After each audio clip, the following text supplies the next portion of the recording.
십계명은 사실 모든 성도들이 사는 동안에 끊임없이 숙지하고 지켜야 할 교회의 설립 이념이 되고 성도들의 사명인 제사장직에 대한 기본 지침이라 그렇게 말할 수 있습니다.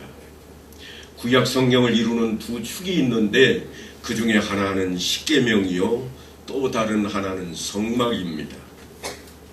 여호와 하나님께서는 이스라엘의 하나님이 되시고 이스라엘은 하나님의 제사장 나라가 된다고 구약 성경은 그렇게 이스라엘 백성들을 종살이하던 애굽 땅에서 이끌어내신 여호와 앞에 세워놓았습니다. 그래서 하나님께서는 시내산 앞에서 그들과 언약을 맺으시되 십계명과 성막을 그들에게 주시면서 가장 비천한 노예로서의 그들의 신분에서 가장 귀하고 존귀한 그러한 제사장의 직분으로 그들이 그 일을 행해내는데 그 정도면 되겠다. 그렇게 그들이 어떻게 살아야 할 것인가 삶에 대한 지침을 주신 것입니다. 다시 말해서 예수를 믿느냐? 그러면 이렇게 살아야 되겠다고 예수님께서 우리에게 작정하시고 말씀하신 것과 동일하게 십계명과 또한 성막이 그들 앞에 주어졌습니다. 예수님께서는 틀림없이 우리에게 두 가지에 대한 계명을 언급하셨습니다. 첫째로는 하나님을 사랑하되 마음과 뜻과 정성을 다해서 목숨까지라도 바쳐서 하나님을 사랑할 것이요 또 둘째로는 이와 같으니 내 이웃을 내 자신같이 사랑하라. 이게 예수를 믿느냐? 예, 믿나이다. 그러면 이렇게 살아라. 삶의 지침이 되는 것입니다. 그런 차원에서 오늘 저는 함께 이 성막에 대한 이야기를 나누고자 합니다. 하나님께서 그렇게 생각하셨다고 하면 그런 겁니다. 우리가 이유를 다한다고 해서 우리가 뭔가 구실을 찾아서 그렇지 않다고 변명한다고 해서 말씀이 결코 바뀌지를 않습니다. 우리 식으로 하자면 이 십계명은 성경 말씀과도 같고 성막은 오늘날 교회와도 같은 그러한 모습입니다. 아무리 복잡하고 정신 차리기 힘겨운 그런 세상 속에 우리가 살고 있다고 할지라도 성경 말씀을 열심히 배우고 배운 대로 우리가 삶을 살아간다면 사실은 문제가 결코 일어나지 않을 것입니다. 교회가 주님의 몸된 역할을 성실하게 그렇게 수행을 한다면 예수를 믿는 우리 성도들은 오늘날에도 여전히 존귀한 제사장의 기능을 수행할 수 있게 될 것이라고 하는 것입니다. 그것이 성경이 우리에게 바라고 원하는 내용입니다. 그것이 하나님의 약속입니다. 성경을 읽다 보면 처음에는 참 재미있습니다. 신나는 이야기들을 대하는 것 같습니다. 기적과 같고 놀라운 일들이 연속적으로 이루어집니다. 하지만 출애굽기 25장을 펼치면 조금 답답하게 느껴집니다. 첫 번째 걸림돌을 만나게 된 것입니다. 여기서부터 성막에 대한 이야기가 시작이 됩니다. 아주 생소한 우리가 알지도 못하는 단위가 하나 등장을 합니다. 그게 뭔가 하면 큐빗이라고 적어놓은 그 단어입니다. 그리고 두 번째로 걸림돌이 또 등장을 하는데 조금만 더 읽어 내려가면 레위기가 등장을 하는데 이게 도무지 무슨 이야기인지 짐승을 잡고 맨날 제사드리라는 말만 가득 채워져 있습니다. 사람 사는 세상 같지가 않습니다. 왜 맨날 제사만 드리고 있어야 할 것인가? 그렇게 느껴지는 대목들이 우리의 발목을 슬그머니 부여잡습니다. 사실 레위기를 읽어보면 복잡하기 그지없습니다. 그저 짐승 하나 잡는데도 이런 방식으로 저렇게 해야 되고 달리하면 아니 되고 그런 것들로 가득 채워져 있습니다. 그래서 사실은 성경을 읽다가 우리가 레위기를 만나면 슬그머니 몇 장을 접어서 한꺼번에 넘겨버립니다. 그렇게 하다 보니까 우리가 사실은 성막에 대한 것이 우리 안에 달갑게 들어와 있지 않습니다. 그런데 느닷없이 신약 성경을 읽다 보니까 사도 바울이 그렇게 외칩니다. 너희 몸이 성전인 것을 알지 못하느냐? 세상에 내 몸이 어떻게 성전이야? 내 몸이 성전이라면 야 니네들 다 재물 가지고 와서 내 앞에 엎드려라. 그런 마음이 들지 않겠습니까? 이해가 좀 잘못된 걸까요? 그래서 오늘 저는 여러분과 함께 오늘 그 이야기를 좀 하고자 합니다. 성막은 하늘나라의 축소판과도 같은 것입니다. 그 이야기를 지금부터 할 것인데 왜 그 이야기를 내가 이렇게 끄집어내는가 하면 히브리서 기자가 했던 말이 있습니다. 성막은 하늘에 있는 것들의 모형이라. 성막은 저 하늘나라의 모형이라고 히브리서 기자가 그렇게 말씀을 했으니 그 성경 말씀을 따라서 우리가 분명하게 성경에 기록된 성막이 무엇인지를 살피고 알고 또한 깨닫고 우리가 그것을 온전히 지켜내야 되지 않겠습니까? 그러니까 하늘에 있는 것들의 모형이라 우리말로 바꾸면 이런 겁니다. 하늘나라 성소의 모델하우스라. 여러분 모델하우스 잘 아시죠? 아파트를 하나 청약을 하면 우리는 늘 빠지지 않고 찾아가는 곳이 있습니다. 그게 뭔가 하면 모델하우스입니다. 어떻게 생겼을까? 아니 어떤 것이 거기에는 부족하고 채워야 할까? 그래서 모델하우스를 가면 바라보기만 하고 끝나지 않습니다. 부족한 것을 살피고 그 부족한 것을 내가 나중에 고치든지 요구하든지 그렇게 하겠다고 나서는 겁니다. 이처럼 우리가 모델하우스인 성소를 온전히 찾지 못하면 우리는 결국은 하늘나라의 본체를 찾기 어려울 겁니다.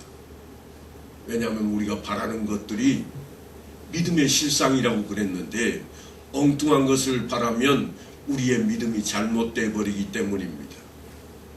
분명히 말로는 예수를 믿는다고 하면서 믿음의 실상이 뭔가 하면 내가 믿기만 하면 이거 좀 해주소서. 그래서 그거를 하나님이 들어주시면 그게 믿음이 되었다면 그게 돈이었든지 권력이었든지 명예였든지 다 믿음의 허상이 됩니다.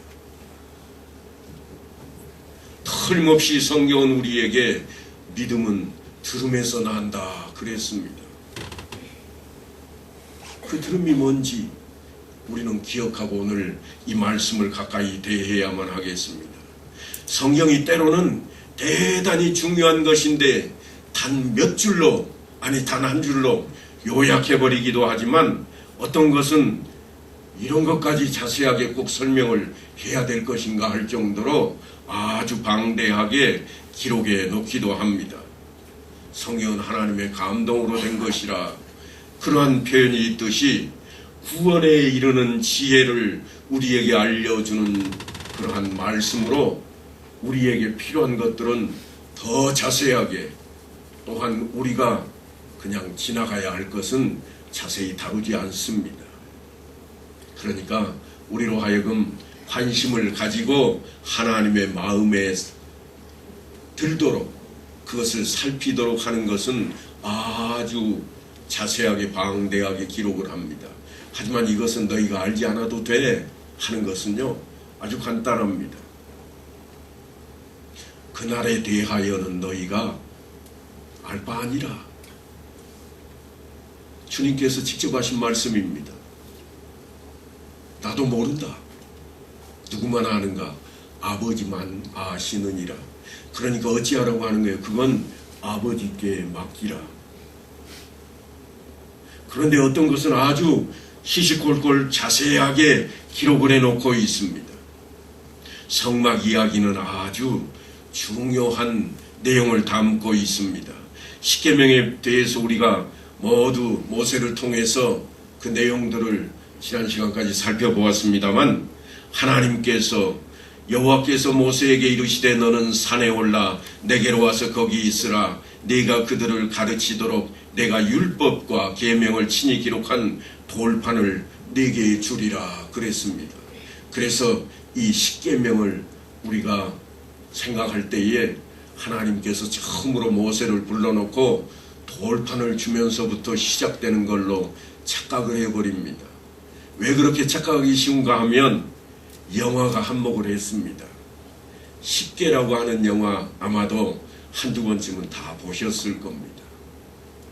아주 잘 되어 있는 영화인데요. 거기에 보니까 돌판에 기록된 십계명을 처음으로 받은 것처럼 그렇게 영화 스토리가 이어져 갑니다. 하지만 사실은 이미 하나님께서 모세를 통해서 이스라엘 백성들에게 계명을 설명하게 하시고 그리고 난 이후에 하나님께서 모세를 불러 올리셨습니다. 그리고 40일 동안 모세와 함께 계십니다. 그동안 뭐라고 있었을까요? 40일 끝날 때쯤 되었어야 하나님께서 돌판에 글을 새기시고 돌판 2개를 모세에게 주면서 내려가라 하십니다. 그럼 그 안에는 과연 모세가 40주야를 하나님과 함께 하면서 무엇을 하고 있었을까? 하나님께서 돌판 2개를 다듬는데 그걸 붙들고 있었을까? 하나님은 결코 그런 하나님이 아니십니다. 전능하신 하나님이라 우리가 이야기하는 대로 하나님께서는 틀림없이 그 일을 모세에게 감당시키지는 않았을 것입니다. 그런데 나중에 보니까 모세가 모든 것을 자세히 알고 있습니다. 그 이야기는 뭔가 하면 이 40주야 동안 하나님께서 모세와 대화를 하시면서 가르치고 있었던 내용들이 있다고 하는 것입니다. 그러니까 출애굽기 24장을 보면 모세는 구름 속으로 들어가서 산 위에 올랐으며 모세가 40일 40야를 산에 있으니라 그렇게 말씀이 끝나고 25장 가면서 뭐가 등장하는가 하면 성막이 바로 등장을 합니다. 그것도 아주 자세하게 성막에 대해서 모세가 설명을 하고 있습니다. 제가 전에도 말씀을 드렸습니다만 창세기부터 5권의 책을 우리가 모세 오경이라 그럽니다. 왜냐하면 출애굽한 이스라엘 백성들 종살이하던 그 백성들에게 하나님이 누구신가를 가르치기 위해 모세가 영감을 받고 기록한 책입니다. 오래전부터 있었던 책이 아닙니다. 모세 오경은 모세가 기록했다. 그래서 모세 오경이라 그렇게 부르고 있습니다. 그러니까 모세가 하나님이 이런 분이야. 그래서 전에부터 들려왔던 전해진 구전도 사용을 하고 또한 하나님께서 직접 전하신 그 내용도 함께 가미를 해서 백성들을 가르치는 겁니다. 그게 창세기요 출애굽기의 내용들입니다. 그게 레위기요 민수기의 내용들이 여전히 그 안에 다 담겨 있습니다. 그러니까 하나님이 어떤 분이시냐, 모세가 지금 그들을 가르치는 내용 속에 우리가 있는 것입니다. 하나님이 모세를 가르치는 내용이 아닙니다. 모세가 이스라엘 백성들 하나님을 제대로 알지 못하고 종살이만 하다가 세상에 찌들려 있던 그들을 가르치는 내용입니다. 그러니까 이 성경 말씀은 예수를 알지 못하고 살아가던 우리에게 하나님이 어떤 분이신가 가르치는 내용입니다. 하나님께서 나는 하나님이라 외치고 있는 그런 내용이 결코 아니라 하나님의 역사가 아닙니다. 하나님이 세상을 창조하셨노라 그런 역사 이야기가 아니라 모세가 하나님이 어떤 분인지 아느냐? 하나님이 천지를 창조하신 분이라.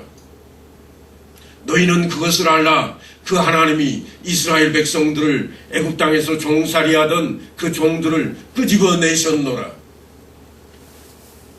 그 설명을 하면서 그들에게 지금 등장하는 것이 성소에 대한 이야기, 다시 말해서 성막에 대한 이야기요, 또한 십계명에 대한 이야기인 것입니다. 하나님을 만나는 자리는 성소로, 또한 하나님을 만난 사람이 어떻게 살아야 할 것인가, 삶에 대한 이야기는 십계명으로 등장을 하는 겁니다. 누구나 다 이렇게 살아야 된다, 그 말씀이 아닙니다. 모세가 이르기를 이스라엘 백성, 택한 백성, 하나님의 백성들이여 너희는 이렇게 살라. 아니, 우리식으로 바꾸면 예수를 믿는다고요? 그러면 이렇게 살아야 됩니다. 예수를 믿지 않는 사람들에게 하는 말씀이 아닙니다. 예수를 믿기에 너희는 이렇게 살라. 그게 오늘 우리에게 들려지는 십계명이요 또한 성막의 이야기입니다. 그런데 이 성막 이야기는 놀랍게도 가장 먼저 등장했던 첫 번째의 성막에 대한 이야기는 에덴 동산에서 시작이 되었습니다.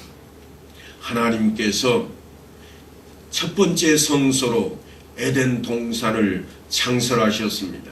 그런데 아담과 하와가 타락함으로 그 성소를 잃어버리고 맙니다.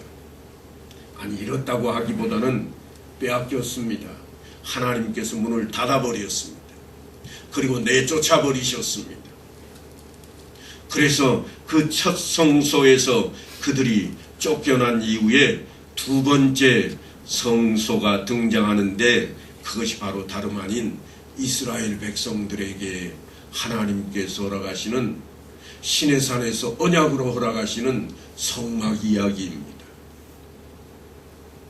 그리고 세 번째 성소는 여러분들이 익히 잘 알듯이 이스라엘 백성들이 출애굽하고 가나안 땅에 정착하면서 그들이 하나님께서 거하실 처소로 성전을 건축했는데, 예루살렘 성전, 솔로몬 성전입니다.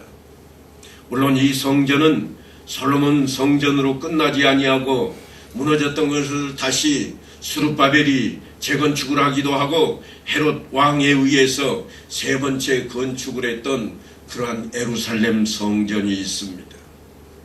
하지만 예수님께서 예언하셨던 대로 이 성전은 돌 위에 돌 하나도 없이 그렇게 파괴되어 버리고 맙니다. 이제 다시는 하나님의 성전을 이 땅 위에 건축할 수 없게 되어 버렸습니다. 지금 그 자리는 이슬람이 황금 사원을 건축해 놓았습니다. 그러니까 그 자리에 성전을 건축하겠다고 누군가 나서면 이슬람과 전쟁을 선포하는 겁니다. 이미 하나님의 성전이 있던 그 자리는 터만 남았고 그 터 중에 일부인 통곡의 벽만 현재 남아 있습니다. 성지순례를 다녀오신 분들이 반드시 그곳을 다녀옵니다만, 그곳에 다시는 성전이 건축되지 않을 것입니다.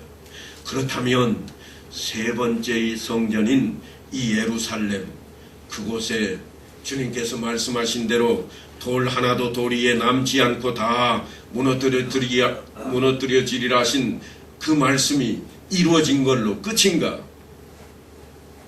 주님께서 분명히 이렇게 말씀을 하셨습니다. 이 성전을 헐라 내가 사흘 동안에 일으키리라. 성전을 헐어버리라. 그러면 내가 사흘 안에 다시 세우겠다. 그런데 놀랍게도 이 성전을, 헤롯 성전을 세우는 그 기간이 어마어마합니다. 아주 장기간에 걸쳐서 그들이 그렇게나 긴 시간 동안 이제 성전을 건축해 놨는데 예수님께서 헐어봐라 내가 사흘 만에 짓겠다. 아무도 그 말씀을 제대로 받아들이질 않았습니다. 사실은 예수님께서 우리의 죄값을 대신해서 십자가에 못 박혀 죽으실 것과 사흘 후에, 사흘 만에 부활하셔서 새롭게 세워진 성소로서 주님이 그 자리를 자리매김하실 것을 말씀하신 것이었습니다.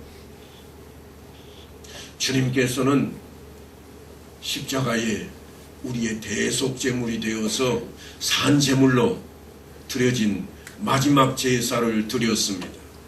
그 제사로 구약의 모든 제사가 완성이 되어버렸으며 예수님께서는 그래서 다 이루었다 그렇게 말씀을 하셨습니다.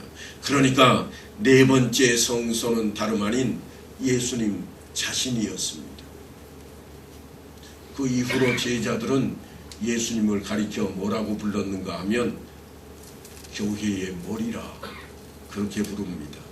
왜 교회의 머리라고 부를까? 왜냐하면 이 네 번째 성소이신 주님께서 다섯 번째 성소와 관련이 있기 때문에 그럽니다.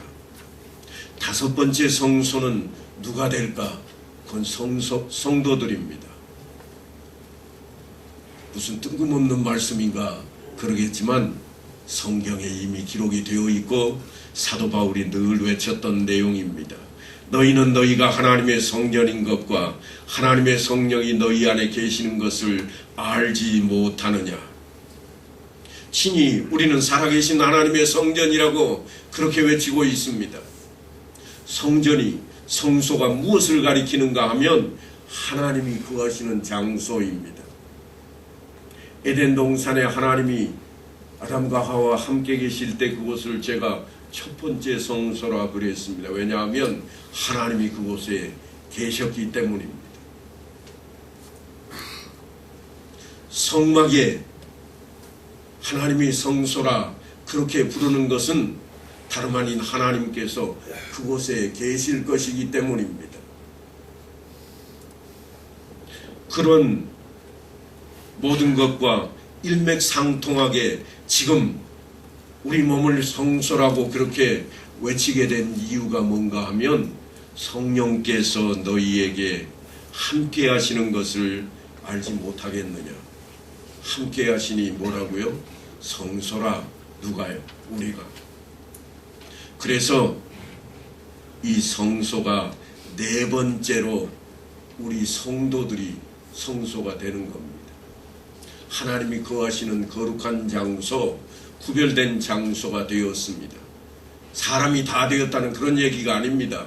주를 믿는 자, 하나님의 백성이 하나님께서 거하시는 그 처소로서 성소가 되었다 하는 말씀입니다. 그래서 하는 이야기가 교회의 머리 되신 주님, 다시 말해서 성도들의 모임인 이 교회가 성소가 될 것인데 그 맨 꼭대기에 주님이 계신다. 그런 차원의 말씀이 다름 아닌 주님께서 머리가 되신 교회라고 하는 우리가 그의 몸이 된 성소가 되었다고 하는 표현입니다. 그렇다면 오늘 우리가 함께 나누고자 하는 하늘의 성소, 하늘나라의 성소는 마지막 저 하늘나라에 있는 모습일 것인데 그것을 우리는 여섯 번째 성소라 그렇게 말할 수 있을 것입니다. 우리가 잠시 살다가 가는 전셋집만 마련할 때에도 우리는 모델하우스에 대해서 열심히 들여다보고 더 나은 것을 추구하고 그곳에 내가 살 것을 작정을 합니다. 하물며 하나님의 섭리와 의도하심이 담긴 성막인데 우리가 자세하게 살펴야 되지 않겠습니까? 두 번째 성소인 이 성막은 첫 번째 성소인 에덴 동산과 달랐습니다. 에덴 동산은 누가 만들었는가 하면 모세가 가르치기를 하나님이 만드셨다 그랬습니다. 그런데 모세가 이스라엘 백성들을 가르칠 때에 두 번째 성막은 누가 지을 것이라 가르치는가 하면 너희가 지어야 되겠다.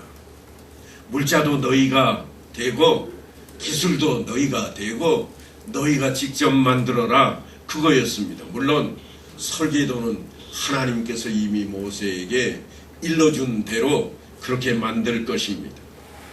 이스라엘 자손에게 명령하여 내게 예물을 가져오라 하고 기쁜 마음으로 내는 자가 내게 바치는 모든 것을 너희는 받을지니라. 성막을 짓는데 막대한 물자가 들어갈 것인데 그 물자를 어떻게 조달하라고 하는가 하면 백성들이 스스로 자진해서 들고 오는 것을 받으라고 그럽니다. 학자들이 그 당대에 지어졌던 것을 돈으로 환산을 해보았더니 대략 600만 불 정도, 지금 환율이 좀 많이 올라가지고 요즘 같으면 650에서 700만 불 정도가 들어간다고 그럽니다. 그러면 실제로 우리 돈으로 환산을 하면 약 한 80억 정도가 됩니다. 종살이 하다가 나온 이스라엘 백성들에게 80억이 어디서 있을까요? 그들이 어디 가서 일당벌이를 했을까요? 우리 성막을 한번 지어봅시다. 가서 일당 벌어가지고 다 바칩시다. 그래서 성전을 건축하게 성막을 만들게 되었을까요? 결코 그렇지 않습니다. 요즘도 큰 교회당 하나 짓는 것이 정말 어렵습니다. 조금 전까지만 해도 그들은 종살이하던 노예들이었습니다. 지금은 더더군다나 광야에서 떠돌이 신세가 되어 있습니다. 일터에 가서 일을 하고 있는 것이 아닙니다. 그런 그들인데 성막을 짓게 하는 물자를 강제로 배당하는 것도 아니라 스스로 내게 하라. 요즘도 교회들이 새로 건축을 하거나 리모델링을 하게 되면 자금을 확보하는 게 늘 문제가 됩니다. 교인들이 자진해서 건축헌금을 드리는 경우도 있겠습니다만 큰 금액을 조달하다 보니까 때로는 작정을 하게 되고 작정한 것 때문에 마음이 상하는 일들도 생겨납니다. 무리하게 작정을 해서 그래서 건축을 하다 보니까 때로는 예배를 한 번도 드려보지도 못하고 매각되어 버리는 경우까지 있는 그런 교회들조차 있습니다. 그런데 우리가 교회라고 하는 것을 생각할 때 늘 잊어서는 안 될 하나님께서 내것인 그 조건을 기억해내야 됩니다. 그게 뭔가 하면 기쁜 마음으로 자진해서 드리라고 하는 겁니다. 억지로 드리라고 한 적이 없습니다. 억지로 하다 보니까 마음의 상처도 되는 겁니다. 내가 감당할 만해서 한 줄 아느냐? 내 처지를 잘 알지 않느냐? 내가 사력을 다했다. 그런데 이걸 안 알아준다고? 그러니까 어떻게 돼요? 마음이 상하고 마음이 상하면 다투게 됩니다. 지금까지 종살이하던 그들에게 어떻게 이런 놀라운 일들이 벌어졌을까요? 출애굽 당시의 정황을 보면 이렇게 기록해 놓았습니다. 이스라엘 자손이 모세의 말대로 하여 애굽 사람에게 은금 폐물과 의복을 구하매 여호와께서 애굽 사람들에게 이스라엘 백성에게 은혜를 입히게 하사 그들이 구하는 대로 주게 하심으로 그들이 애굽 사람의 물품을 취하니라. 자기들이 벌어들인 게 아닙니다. 자기들이 종살이하던 집을 떠날 때 주인에게 나 이거 필요한데 주세요. 그러면 주인이 그냥 줄까요? 그런데 하나님께서 주도록 했다. 그들의 마음을 두렵게 했든지 그들의 마음을 너그럽게 했든지 하나님께서 주인이 달라는 대로 다 주게 만들었다. 그런 이야기입니다. 그래서 은금 폐물을 아주 몽땅 가지고 나왔더니 모세가 자진해서 좀 내놔봐라 그러는 겁니다. 그래서 모아들인 것이 성막을 건축하고도 남을 만큼 그렇게 재물을 백성들이 내어놓았다고 하는 것입니다. 이 대목에서 우리는 모든 것이 하나님께로부터 왔음을 반드시 기억해야 됩니다. 내가 오늘날 잘 살게 된 것 어디로 왔을까요? 늘상 제가 주장을 합니다만 60년 전만 해도 우리는 쌀밥 한 그릇에 고깃국 한 그릇만 먹어도 뭐가 없어요?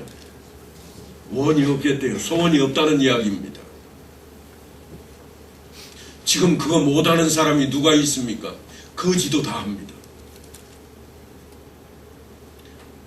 그냥 빌어먹는 사람도 쌀밥 한 그릇에 고깃국은요 줄만 서면 요즘 나눠줍니다. 그런 시대에 살고 있는 우리들인데 하나님께서 우리에게 이렇게 허락하신 것을 우리는 잊어버립니다. 모세 앞에 서 있는 이스라엘 백성들만 그런 게 아닙니다. 그들만 넉넉하게 하나님께서 그렇게 애굽 땅에서 가지고 나온 게 아니었습니다. 그렇게 만드신 하나님이 아니에요. 오늘날 우리도 동일합니다. 이만큼 살게 한 게 하나님께서 우리를 보호하셨고 인도하셨기 때문입니다. 우리가 그걸 잊어버리기 때문에 불평이 생기고, 우리가 그걸 잊어버리기 때문에 내 것 가지고 하나님께 드리는 것처럼 자세가 바뀌어 있는 겁니다. 하나님의 것이요 하나님께서 내게 허락하신 것이라 그러면 내게 부족함이 없고 넉넉함으로 늘 바뀌게 될 것입니다. 그래서 성경은 늘 우리에게 하나님께 드리는 것은 자진하는 마음으로 드리라 그러는 것입니다. 그동안 종살이한 대가로 그들이 그거를 받아들였던 게 아닙니다. 하나님께서 그들에게 주게 만드신 일이었습니다. 이제 본문을 한번 다 같이 읽어보십시다. 오늘 제가 읽었던 본문 출애굽기 25장 8절로 9절까지 말씀입니다. 다 같이 읽습니다. 시작. 내가 그들 중에 거할 성소를 그들이 나를 위하여 짓되 물은 내가 네게 보이는 모양대로 장막을 짓고 기구들도 그 모양을 따라 지을지니라. 아멘. 그러니까 하나님께서 뭐라고 그러는가 하면 내가 그들 중에 거할 성소라. 하나님이 그 자리에 있겠다고 약속을 합니다. 에덴 동산에서 친히 하나님께서 아담과 하와를 내쫓으시고 함께하는 것을 거부하셨던 그 하나님께서 이제 내가 너희와 그들과 함께할 수 있는 처소를 누구대로 지으라고 하는가 하면 나를 위하여 너희가 지어라. 지금까지는 내가 너희를 위해 지었고 지금까지는 내가 너희에게 다 주었다면 이제는 너희가 나를 위해서 너희 마음과 정성을 내놓아 보라. 그래서 성막은 사람들을 위한 장소가 아닙니다. 하나님께서 거하실 곳이요 하나님을 위한 장소입니다. 아무리 크고 아무리 사람들을 위한 그러한 아름다운 장소가 되어버린다면 그런 큰 장소가도 성소가 될 수가 없습니다.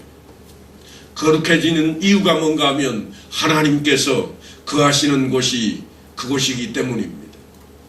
교회가 교회되면 그리스도가 머리가 되는 데에 있습니다. 머리는 늘 모든 것을 대표합니다. 모든 것을 나타냅니다. 얼굴입니다. 그런데 여러분 마음속에 예수를 믿노라 하면서 예수가 보이지 않으면 그것은 우리의 믿음이 아닙니다. 돈이 보이고 권력이 보이고 또한 명예가 나를 통해서 드러나 보이고 하니 내가 바라는 원이 되어버리면 우리는 이미 예수를 떠난 존재입니다.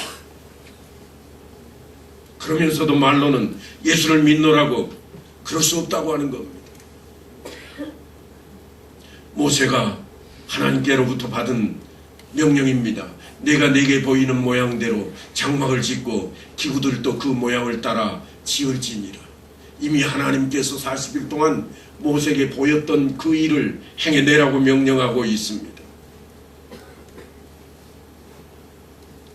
하나님께서는 일찍이 노아의 방주 때에도 노아로 하여금 방주를 짓게 합니다. 요즘도 쉽지 않은 일인데 당대에 3층짜리 배를 지었습니다.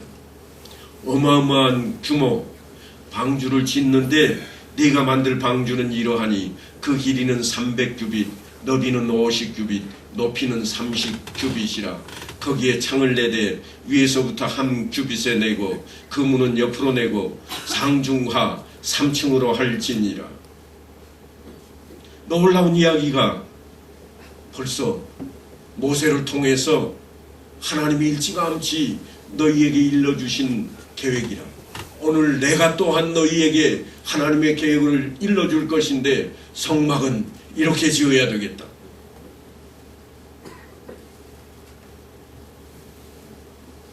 여러분, 모세가 그 당대에 어떻게 성막에 대한 것을 알기나 했겠습니까? 아니, 노아가 당대에 3층짜리 그 큰 배를 어떻게 건조할 생각이나 했겠습니까? 다 하나님께서 계획하시고 그들에게 하나님의 섭리로 간섭하신 것입니다. 이제 우리는 그 성막의 구조와 그 안에 기구들에 대한 이야기를 대하게 될 것입니다. 그 안에는 하나님의 마음이 담겨 있습니다. 우리가 들어가서 살게 될 아파트 한 채만 우리가 대할라 쳐도 모델하우스에 가서 신발장은 어떻게 생겼는가, 방의 구조는 어떤가, 이쪽 구조가 나은가 저게 나은가, 그대로 안 지어졌으면 나중에 뭐라고 그럽니까? 계약 위반이다 그럽니다. 모델하우스는 이렇게 짓겠다 하는 그 미리 알려주는 설계도입니다. 지금 성막에 대한 이야기를 하나님께서 하시는 것은 이 성막대로 너희가 지을 것이라, 그래서 나중에 내가 그 안에 거할 것인데 너희는 반드시 이렇게 지어야 된다고 하는 겁니다. 그러니까 우리가 알아야 됩니다. 그래야 우리가 이 성소에서 하나님을 만나게 될 것이요, 그 성소에서 하나님과 함께하게 될 것입니다. 하나님께서 친히 아담과 하와 불순종의 백성들을 내쫓으셨던 그 하나님께서 이제 친히 내가 너희와 함께할 것이라, 그래서 성막을 허락하시고 너희는 이렇게 살아야 된다, 우리로 하여금 어떻게 살 것인지 삶에 대한 이야기를 펼쳐놓은 이 성막과 또한 계명에 대한 이야기를 우리는 오늘 이 시간 온전히 마음에 품고 예수를 믿는 자로서 내가 어떻게 살 것인가 다짐하고 또한 그렇게 살아내는 그런 성도들 다 되시기를 간절히 축원합니다.